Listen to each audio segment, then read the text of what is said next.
Okay, Mike, you're all set to go. Okay, good morning and welcome. I would like to call the meeting to order. It is 9:16. Stephanie, would you please take attendance? Yes, good morning. Mike Soltis, Present. Britt Marie Cole Johnson, Present. Holly Williams will not be joining us today. Ava Bermuda Zimmerman Present. and Ellen McKitterick. Present. Okay, we do have a quorum. Okay, thank you, Stephanie.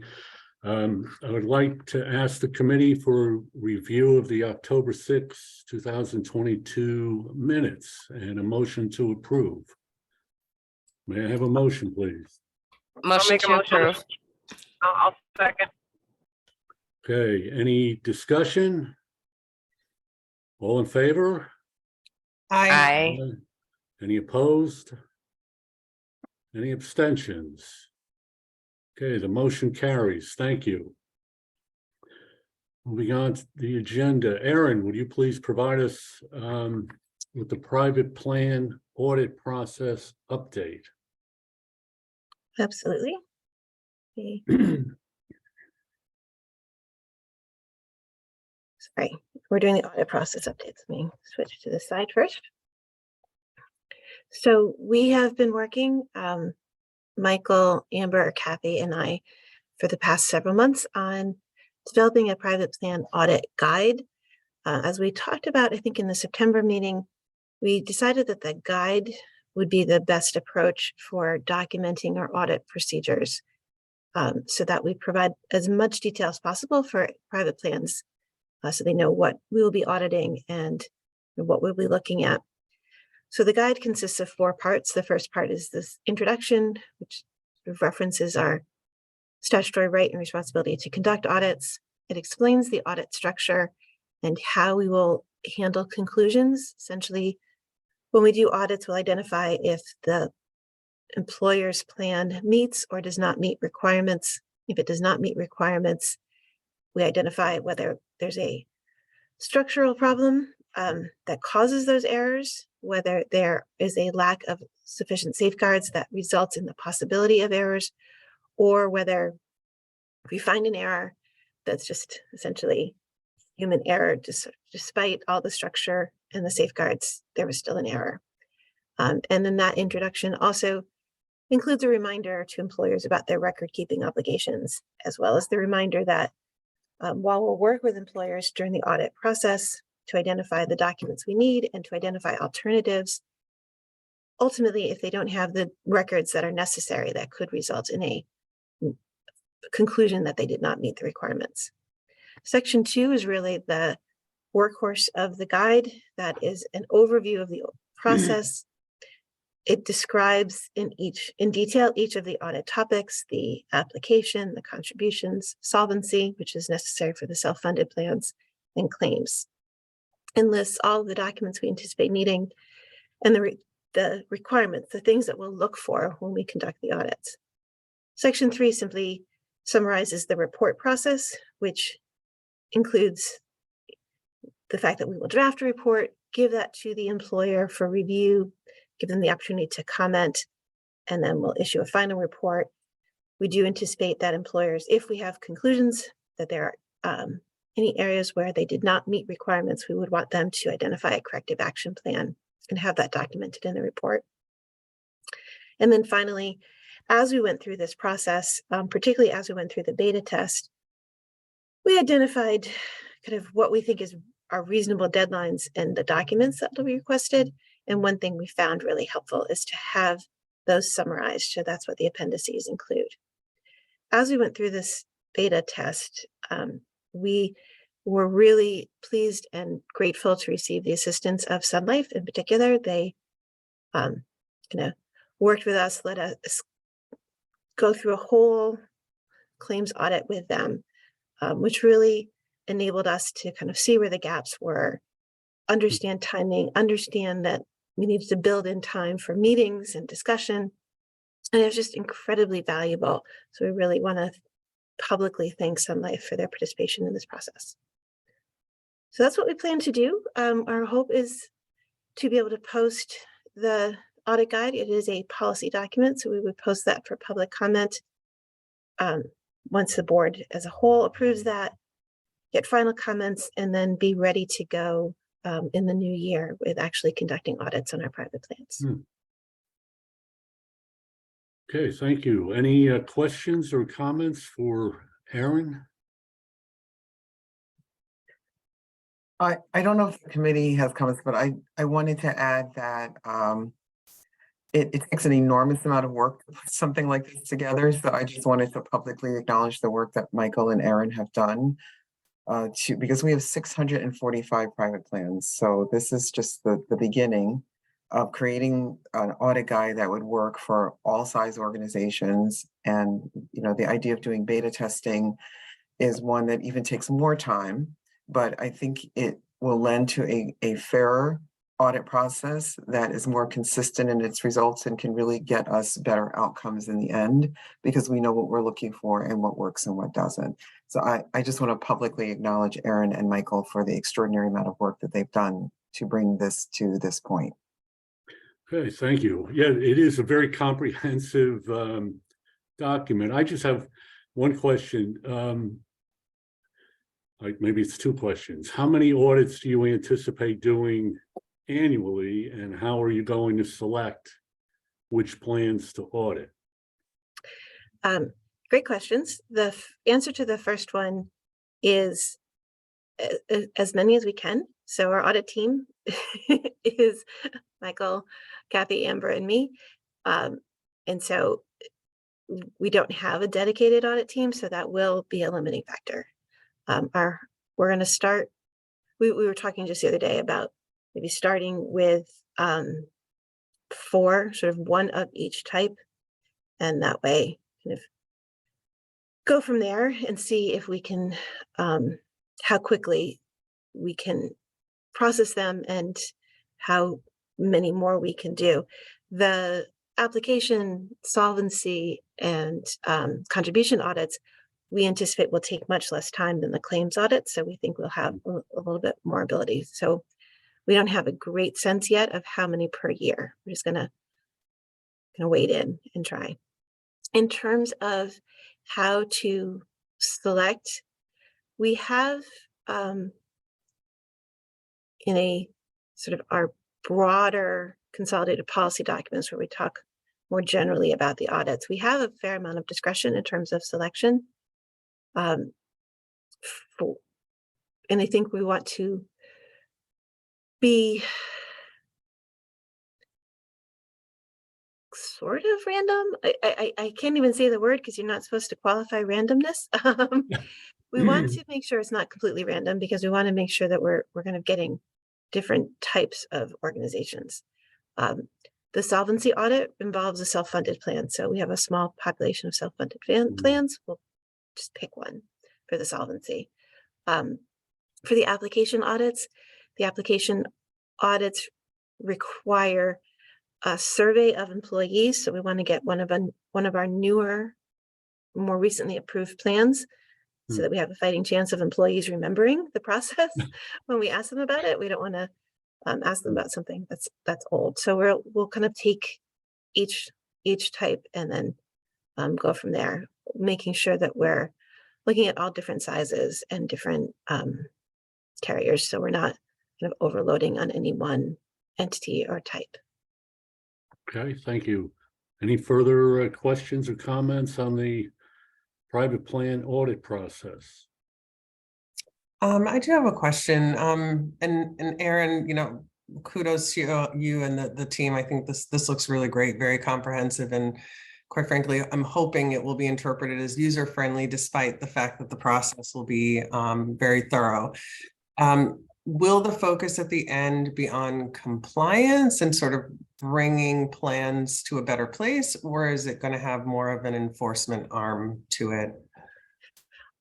Our hope and goal is for compliance. That's really why we want to make sure that we're auditing, and so that entities are doing it correctly and have the opportunity to know if they're doing something wrong. And that's really part of the emphasis of that corrective action plan.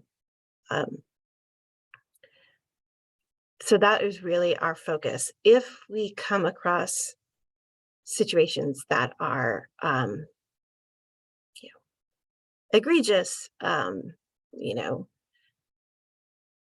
hoping this won't happen, but human nature being what it is, a plan where the contributions are being funneled into, the Barbados or some Swiss bank account, obviously that is a very, very different situation. But our goal is really compliance and improvement.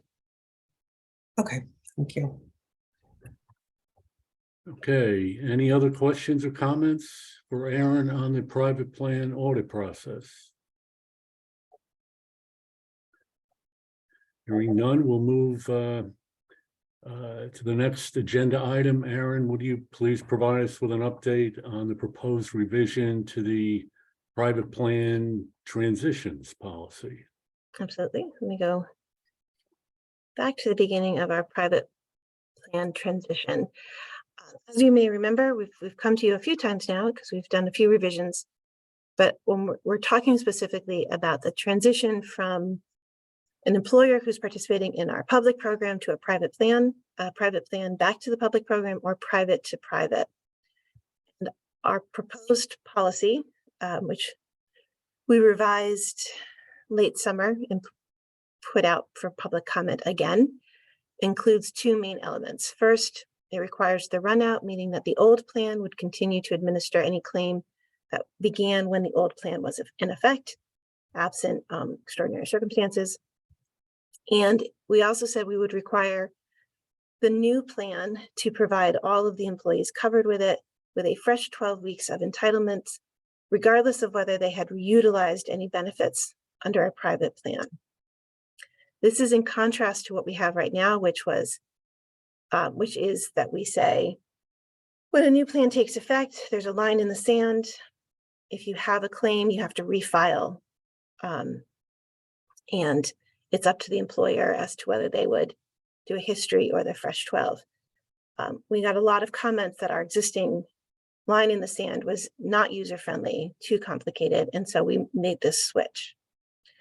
So we have the required runout and required fresh 12. We put it back out for public comment, and we received comments from the industry.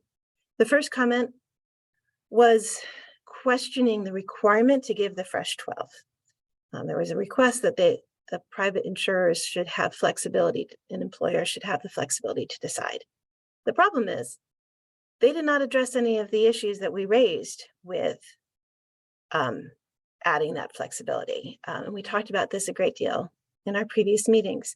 When you have the history approach, you have to deal with the complexity of different 12-month periods in terms of how you calculate the 12 months for 12 weeks of 12-month period.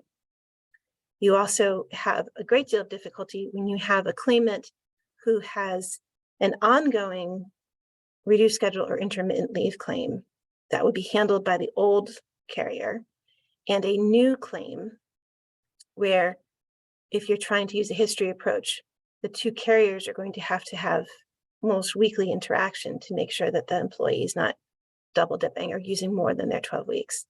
And just generally, a lot of our conversations with the industry, they've disclosed that even under the very best of circumstances, doing a history involves a great deal of administrative and technical complexity.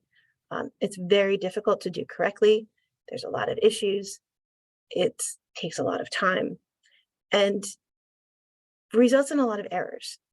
So candidly, we didn't think, because this comment didn't address any of those issues, they just were like, we would like flexibility. We just don't think it's particularly well taken.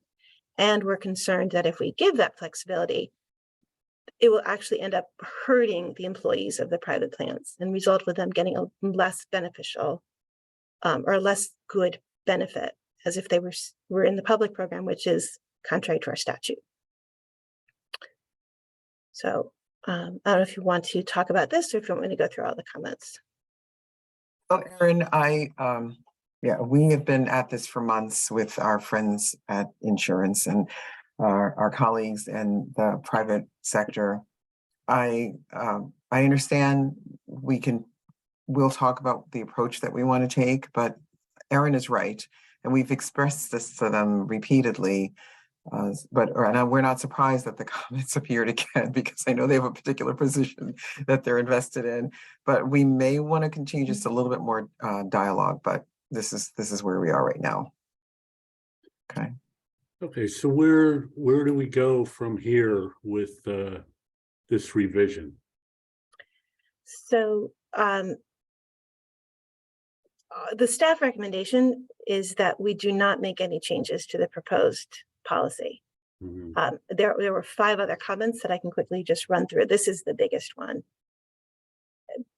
But we would like to kind of come to a conclusion particularly as to this fresh 12, because we're coming upon a time of transition. There are a number of private plans that will take effect in January 1. So we really do need to give everybody an answer. In terms of the other comments, a little bit more technical. Again, with the idea that you would continue processing open paid claims, we've defined what consists of an open paid claim. There's a comment to say that this definition should exclude extensions of existing claims beyond the 12-month claim year.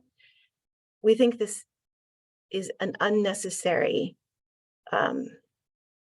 this would be an unnecessary change, because a claim can never be extended beyond the 12 months. Mhm. At the end of a 12-month claim year, if you have a chronic condition and need another sort of tranche of benefits, you would absolutely be required to file a new claim. So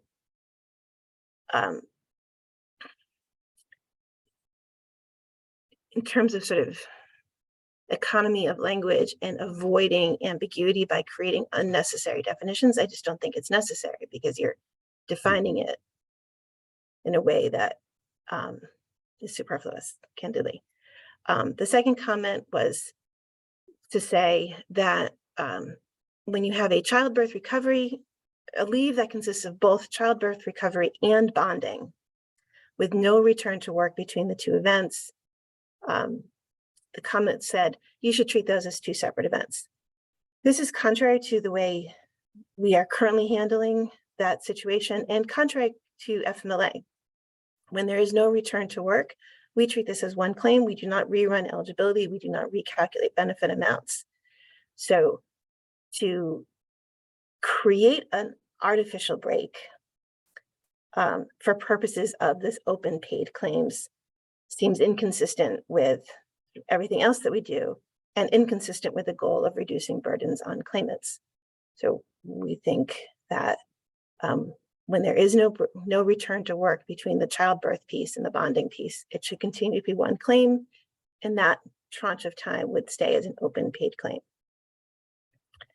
Erin, may I just add, that is probably the #1 complaint that we get from claimants.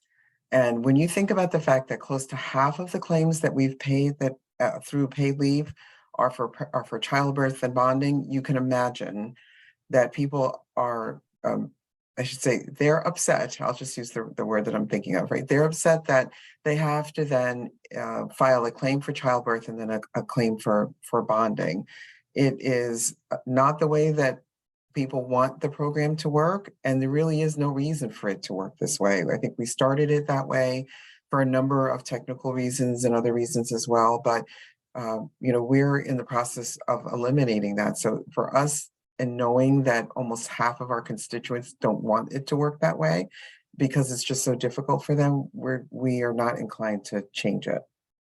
So I just wanted to know there's a public policy reason essentially behind that particular change as well. If I may, what is the logic or rationale of the proponents of treating them as two different leaves? They're technically 2 separate leave reasons, and the documentation can be different. And sort of for data collection and reporting, it is common to say, okay, this is the recovery from pregnancies is part of a serious health condition, so we want to treat that separately from the bonding piece. And so for reporting, it's often treated separately. But from a eligibility and benefits calculation, we treat them as one. And therefore, we think in this context of what consists of an open paid claim that the old carrier or provider should continue to keep. We don't know why they made this suggestion. It was actually kind of surprising to us. But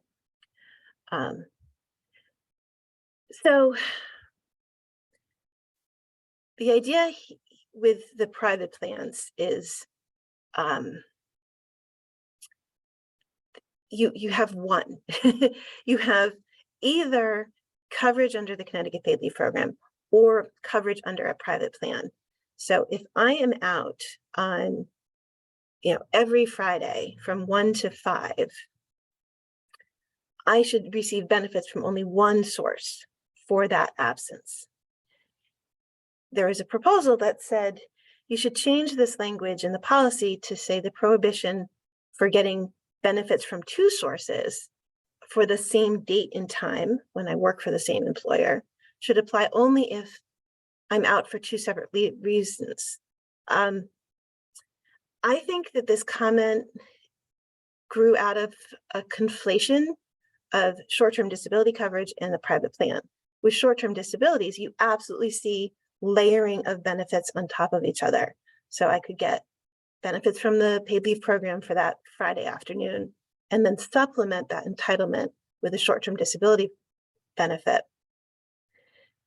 But that's not what we're talking about. We're talking about private plans, and you can only have one coverage for that event. So I just think that this comment is not well taken, and again, adds confusion instead of eliminates it. And finally, we said, look, we're not going to approve any claims for any absences that predate when we take over. So you've got a new claim on January 1st. So employee goes out in December and doesn't file with their private plan because for whatever reason, they're back in the public plan as of January 1st. They apply to us for benefits as of January 1st. Assuming they're eligible, we will approve them as of January 1st, but we're not going to give them benefits for their absence in December. That's what the language is intended to convey. The proposal was to change the language to say we're not going to pay any benefits for leaves that began prior to the transition date.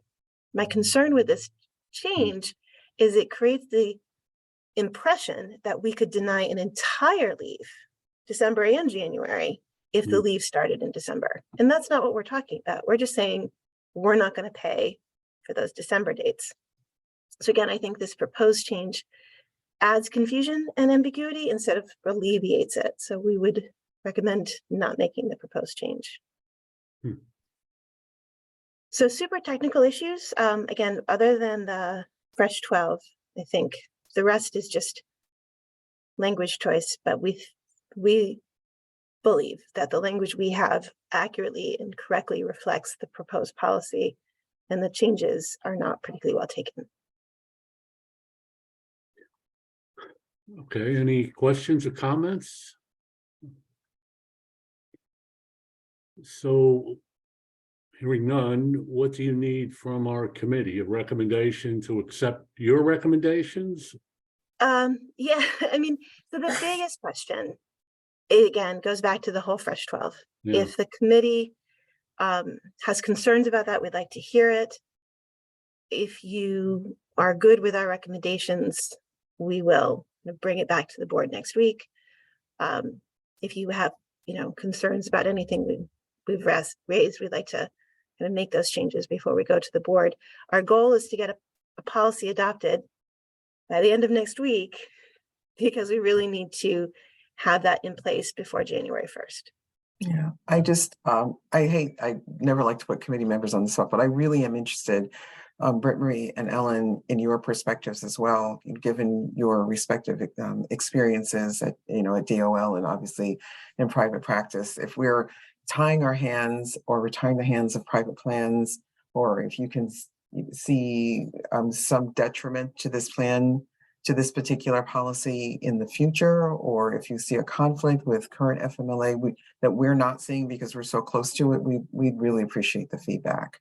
No, I mean, I agree with Aaron and the recommendations of you all at the authority. I can see the purpose behind doing the fresh 12 to eliminate some of the variations and trying to calculate somebody's leave and that administrative burden. We see that a lot in FMLA when people are transitioning from a one method of calculating the 12-month period, for example, transitioning to a different method for whatever business reason they decide to do that. And it's very hard for them to make sure that employees are getting the benefit entitlement that they are expecting and required to receive. So, you know, I agree with the recommendation. I think it makes a lot of sense to do that this way. Okay, thank you. Yeah, I think I would echo Ellen's comments. The only thing I can see employers sort of responding that this may allow for some situations where there's, perceived unfairness or sort of double dipping with the system. So I don't know, Aaron, I assume you and others have given that some significant thought. I don't know what the response will be if we get that type of sort of flag being raised as a problem here. Right. I mean, so that was part of the reason that our original transition plan was line in the sand, and you can make your choice about history. And we were fine with that. The reason we kind of reopened this issue and reopened the question of the run out versus the line in the sand came from employers and insurers who wanted the run out. So to me, going back to this page, like if you want the run out, I feel like you need the fresh 12. If you wanted to not have to do the fresh 12, you had to do the line in the sand. And we heard very loudly and clearly, people didn't like the line in the sand. So, it's it really, to me, it's an either or. And so I feel like the response is you didn't like the line in the sand. The line in the sand was worse for many reasons. So even though this isn't perhaps 100% what you would hope for, it is better and fairer than that old way. So, and it is so much less burdensome. I mean, the line in the sand required people who are out in the middle of whatever life event was going on to file a whole new claim and deal with delays and things like that. So the run out definitely solved that problem. Right. That all makes sense, and I'm comfortable with the recommendation. Okay. Thank you. That was my initial concern also a couple of meetings ago. We discussed this. You could have people, worst case, taking 24 weeks off in a year. And this obviously is not what was intended. And I always think about the possibility of abuse, but when you balance it against it's more than an administrative inconvenience. It's almost an administrative impossibility. That's right. It's a nightmare. That's right. It's a nightmare. That's right. Yeah. I mean, now my question that I've been thinking about, I think I know the answer, but I'll just raise it with you. Is there any way to track how many employees end up with more than 12 weeks as a result of this fresh 12? So one thing I will say while I think about answering your question is this is all just about the income replacement. It does not provide any additional job protection. So there's no right to 24 weeks of job protection. This is simply how much money you get. So it may be the situation that an employee can't come back to work, therefore has exhausted their job entitlement, but may still get some income replacement during that time. For the tracking of who gets extra money, the extra 12 weeks, it would have to be done on a per plan level. I think I'm trying to think if we could include, we do get an annual report from private plans. We could think about whether it's a data point we could include in the report. You know, from the authority's perspective, we had made the decision that the Fresh 12 was sort of the only administratively feasible way of doing it. So I'm not sure we would know for ourselves, but an insurer, like an employer who switches plans, might be able to track it. We could think about Yeah. that. And I think they, well, they've indicated that they would. I don't think we have an exact response for you, Mike, because there's not really a really reliable way of tracking it. But I can tell you anecdotally what we're finding, and I'll just use this maybe as a parallel, is that employers in the beginning of this plan were very concerned about that level of abuse, about people stacking, about people taking lots of time, about having, 14 people that they were related to by affinity. And I can tell you that we're not experiencing any of that. Like the average number of weeks that a person is out is about 6.8 for a non-COVID related injury, and about 5.5 for, I'm off with my decimals, I think a little bit, for COVID related injuries, because people are very acutely aware of this 12 weeks in a 12-month period. And while we get a lot of feedback about the changes in FMLA that have, in Connecticut's FMLA, that have moved it from 16 weeks in a 24-month period to 12 weeks in a 12-month period, people are very aware of that limitation of the amount of weeks that they can get, not only for FMLA, but for paid family and medical leave. And because I'm hoping we've done a good job in educating people on the types of leave that there are, people are now sort of thinking ahead about how else they may want to use their leave. So even if they had a baby, but they know, let's say that their spouse or partner is going to have surgery in a few months, now we're seeing more careful planning of people saying, well, I might use 5 weeks for my pregnancy and bonding leave, and I'll use the remainder of my time because I know, that my partner is going to have surgery in, let's say they have the baby in May and my partner's going to have surgery in September. So we're not, from the experiences that we've had to date, we're not really anticipating that there's going to be this large volume of people who are all of a sudden going to figure out that they can move from plan to plan and stack. And the job protection is also somewhat of an incentive for people to get back to work. So we're also seeing the limitation, I think, on the job protection is an incentive for people to get back to work.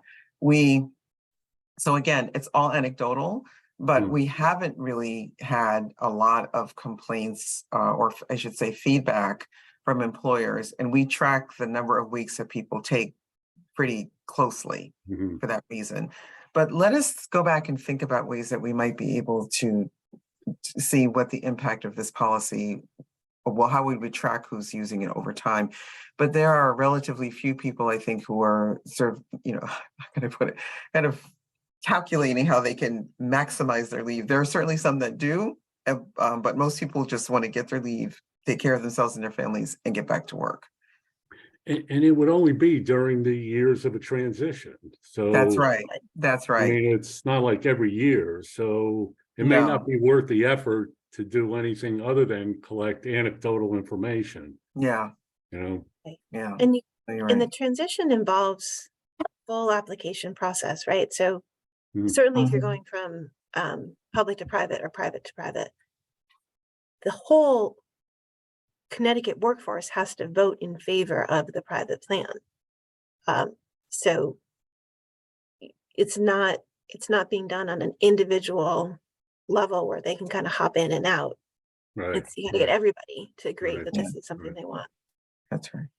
Britt Marie, I saw you came off mute. I apologize if we cut you off. No, that's fine. I just had a couple questions, not specific to this, but it just made me think of this whole question around wondering about fraud and stacking.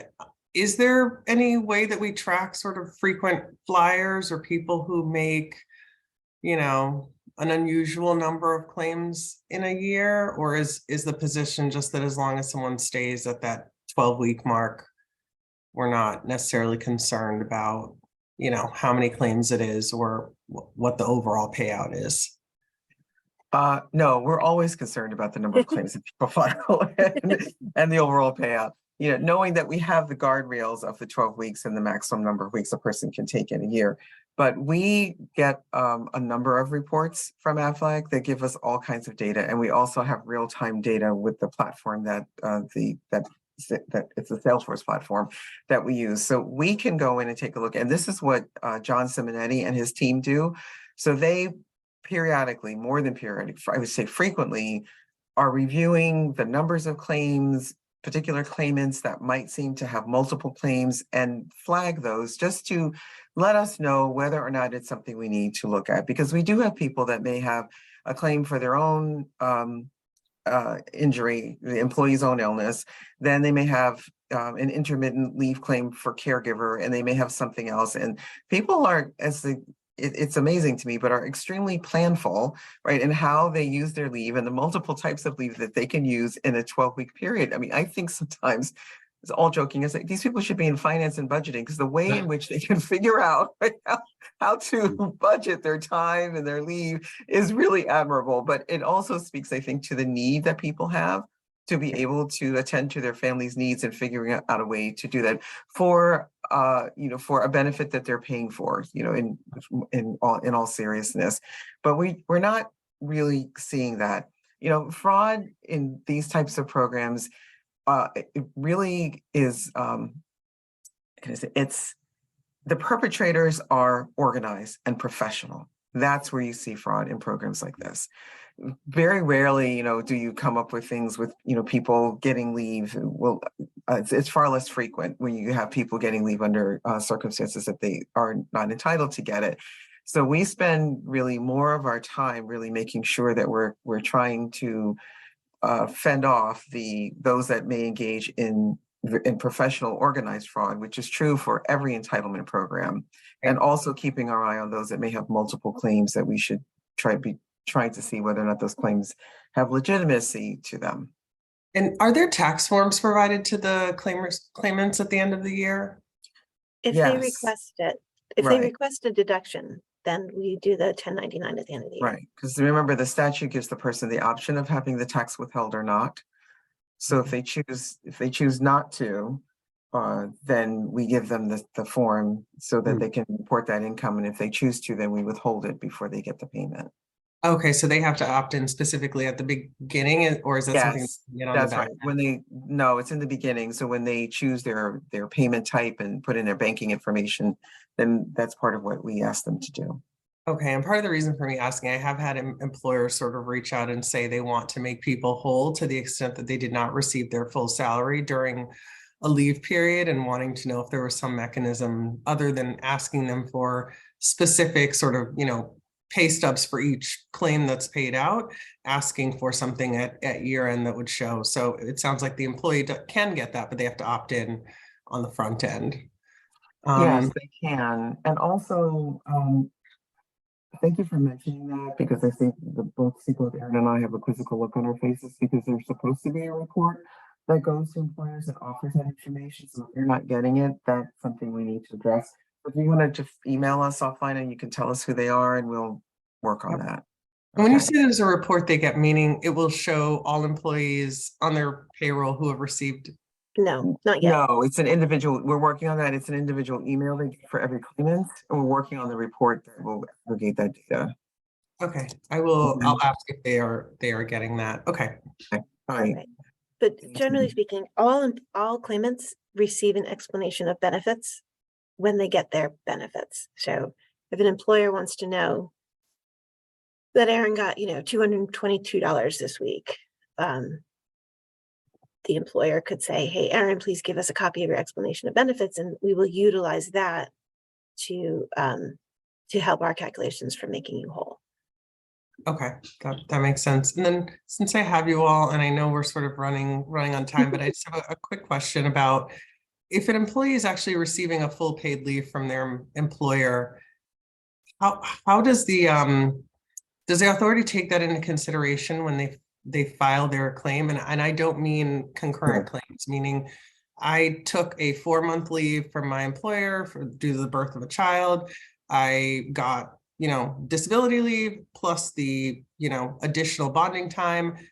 I could potentially return to work, but my employer has told me I have a total of 6 months. So now I have another 2 months that I can take off from work that is job protected through policy, not through Right.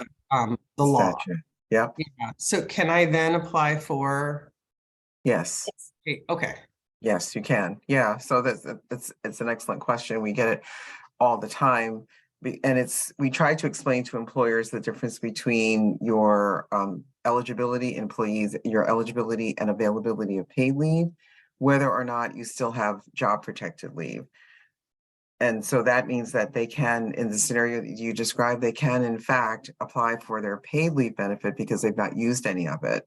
So they still have 12 weeks of their paid leave, even if they no longer can enjoy job protection by statute and they're enjoying it by policy. They can certainly do that.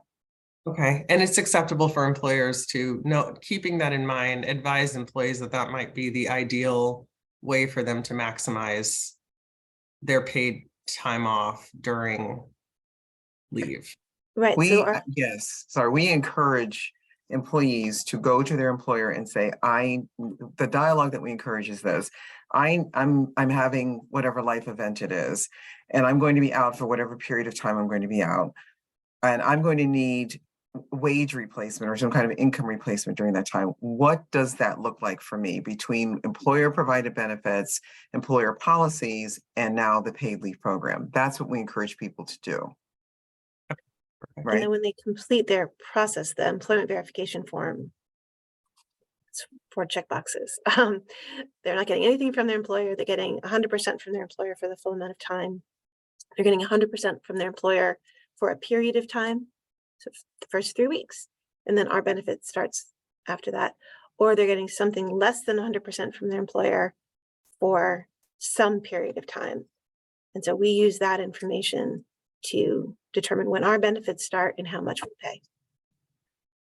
I was just going to hop in, Britt Marie, and say that this is the exact same communication they get from us when they call us at DOL about the job protection versus the income replacement, having that dialogue with their employer on the front end to say, I have, a need for leave, what options are available, so they can have that kind of back and forth about what they might be eligible for through their employer and what they might be eligible for through the authority. But we get very many questions about that distinction between the job protection and the income replacement. So they're hearing this similar things when they talk to us as well. Thank you all. Okay.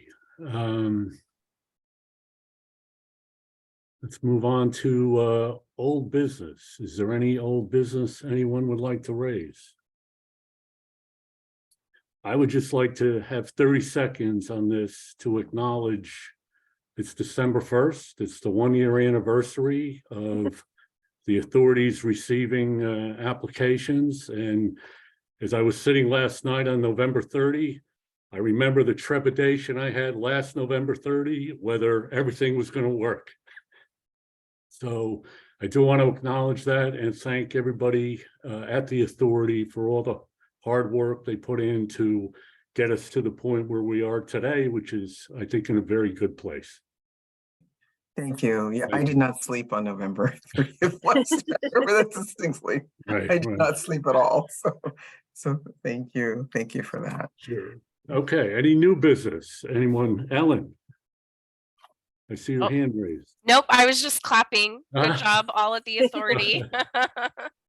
I do have one item that I'd like to bring up, and that is the issue that continues to raise itself around coordination of benefits and disability insurance.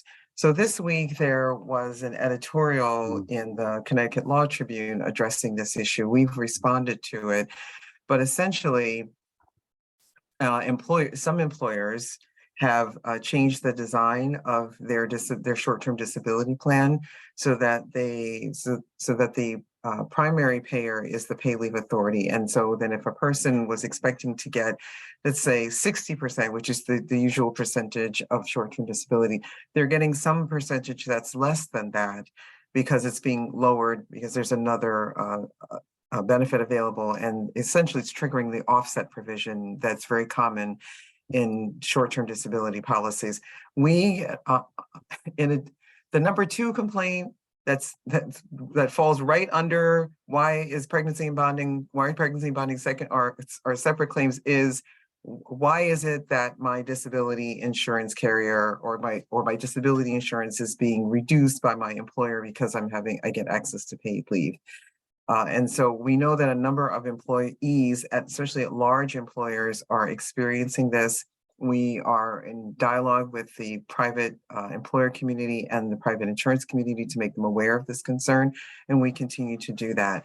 But it did become more public this week because of this editorial that appeared in the Law Tribune, which was also, we thought, an unusual place for it to appear. These usually appear in the other major, more widely read publications, but it is more public. So we just wanted to make the committee aware that that has arisen more publicly as an issue. We're not sure where it's going to go. That particular editorial is asking for some statutory change, specifically a statutory change that would require that disability policies be the primary payers and that the paid leave authorities benefits be paid secondarily to that. And I don't know where that's going to go. The labor chairs are aware of that, so we'll see where that lands. Okay, that's certainly Right. something to watch. Yeah, it certainly is. Okay, any other new business? Okay, then may I have a motion to adjourn?